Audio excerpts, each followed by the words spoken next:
posé la question de savoir comment est-ce que je peux faire pour savoir s'il y a de l'eau sur mon site, pour savoir si là où je veux faire mon agriculture, je peux avoir de l'eau, si je veux réaliser un puits, si je veux faire un forage. Aujourd'hui, nous allons vous montrer une technique qui va vous permettre de savoir est-ce qu'il y a de l'eau sur mon sol, est-ce qu'il y a de l'eau sur mon site. C'est de ça que nous allons vous démontrer aujourd'hui, mes amis.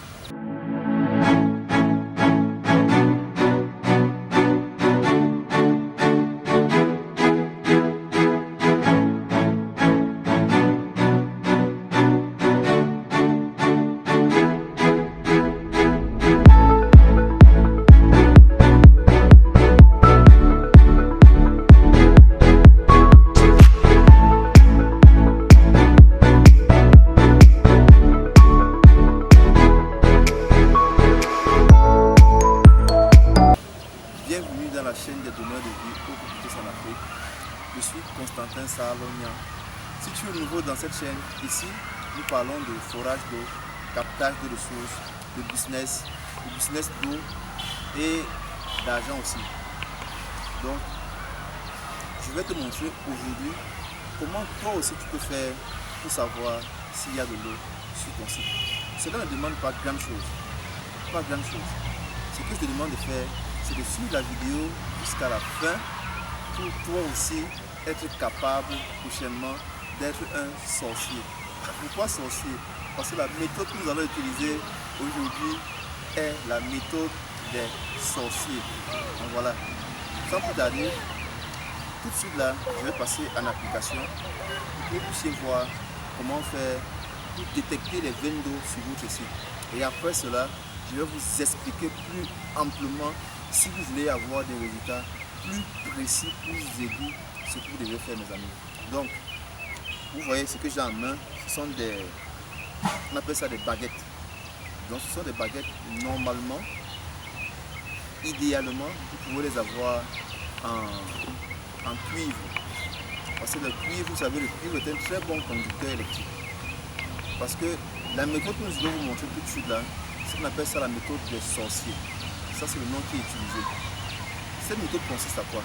Cette méthode consiste à tenir les baguettes comme ceci, de manière qu'elles soient libres. Donc, vous ne les tenez pas de manière ferme. Parce que si vous les tenez de manière ferme, elles ne pourront pas roter.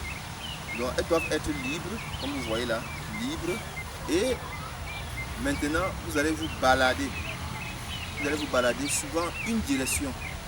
Et dès que les baguettes vont tourner, comme ceci par exemple, vous saurez que là, vous avez une veine d'eau. Et maintenant, pour savoir si c'est vraiment fiable, vous pouvez reprendre un autre sens, on va dire pas opposé, mais vous pouvez reprendre du sens opposé, vous pouvez reprendre dans un sens avec une inclinaison de 90 degrés. Donc maintenant, j'ai expliqué théoriquement, je vais maintenant passer à la phase pratique, mes amis.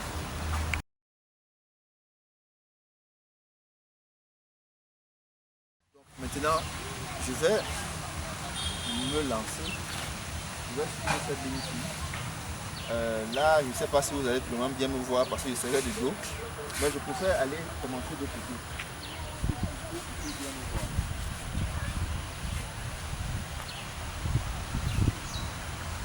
Voilà.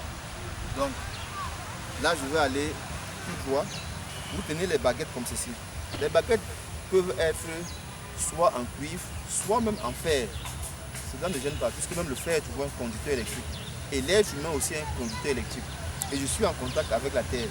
Vous savez, en électricité, lorsqu'on veut décharger le courant, soit qui vient du tonnerre, il y a ce qu'on appelle le piquet de terre. Et le piquet de terre, on l'envoie, on le met sur la terre, afin que si jamais il y a un court-circuit ou bien s'il y a une charge électrique importante qui vient d'une autre source, que cela puisse être rédigé dans la terre. Donc la terre aussi, c'est un conducteur. Donc, je vais donc arrêter ces deux baguettes comme ceci, de manière libre comme je disais tout à l'heure, et je m'aventure. Je vais marcher. Vous regardez avec moi, je me déplace, et là, la baguette a tourné. J'espère que vous avez vu avec moi. Hein. Je recommence. Je suis rentré encore.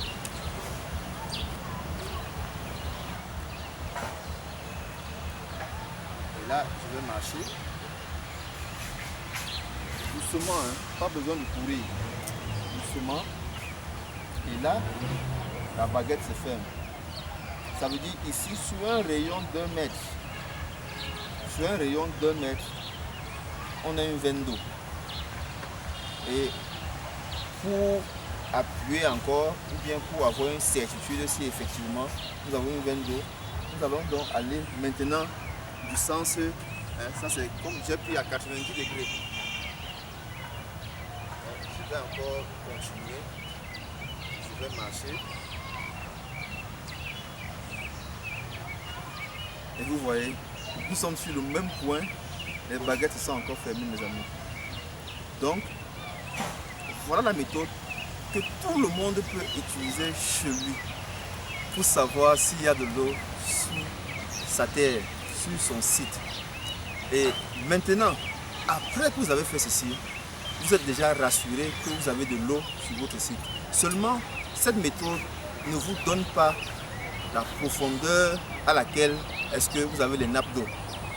C'est donc là où intervient la partie la plus pointue qui est dans l'étude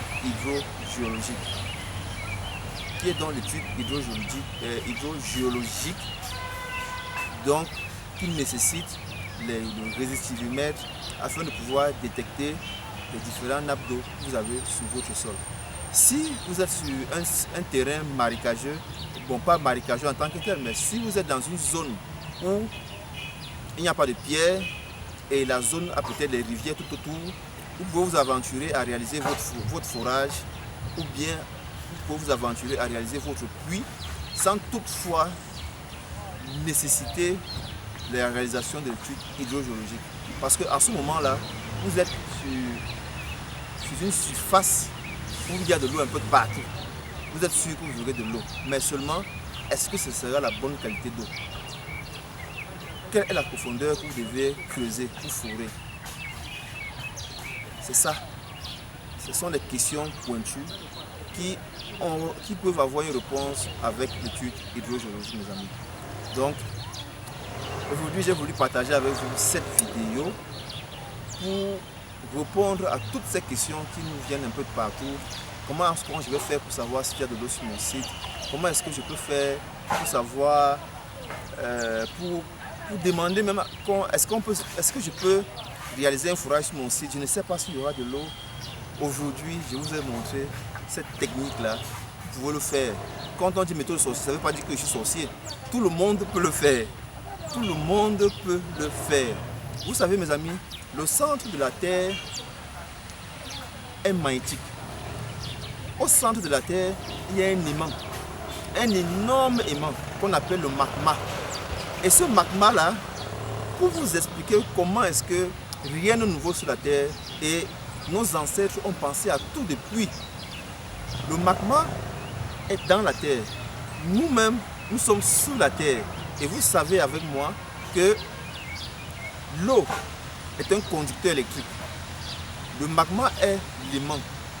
Donc, par le phénomène du champ magnétique, lorsque je tends les baguettes comme ceci, c'est le phénomène de champ magnétique qui se produit afin que les baguettes puissent tourner lorsque je suis sur une veine d'eau. Les ancêtres le savaient, mes amis. Maintenant, nous qui avons fait l'école, nous avons découvert comment est-ce que ça fonctionne. Et nous appliquons toujours. Nous appliquons. Mais nous avons développé d'autres techniques, dont le résistivimètre, qui permet de faire le sondage du sol, qui permet de faire l'étude hydrogéologique, mes amis. Donc, c'était cette petite capsule aujourd'hui pour vous édifier encore, afin que vous puissiez être informés et que vous chassez loin de vous l'ignorance. Et là, la pluie est en train de nous dire, hey, il faut vous casser, mes amis. Il est en train de pleuvoir là. Donc, mes amis, C'était Constantin Sarr et je vous dis à la prochaine vidéo.